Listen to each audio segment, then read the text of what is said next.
केळ्याची कापा आम्ही भरपूर वेळा करीत असतो. आज मी करते केळ्याची भाजी. केळी ना तासून त्याची बारीक फोडी करून घेतले. बटाट्याची भाजी जे करतो तसे. एक कढई घेतली आणि ते पाण्यात घालून ठेवायचे म्हणजे काळे होणार नाही.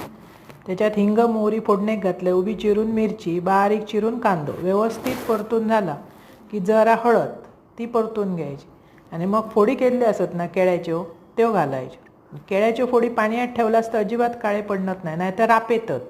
चवीपुरता मीठ आणि किंचितसा पाणी व्यवस्थित झाकून शिजवून घ्यायची. इतकी अप्रतिम लागतं ना आणि भुसभुशीत शिजान येतं. व्यवस्थित पाणी आटला, फोड शिजली अशी वाटली की भरपूरसा जरा खोबरा घाला. खोबरा कित्याक घालता अशा विचारू नका, कारण आपला खोबऱ्याशिवाय जेवणच जाणार ना. सुरुवात सकाळचीच नारळ फोडून होतं म्हटलास तरी चालतं. सोलकढी, नंतर भाजी, नंतर नाश्ता, जेवणाक सगळ्याक आमकां खोबरं लागतं. तुम्ही नाही घातलास तरी चालता.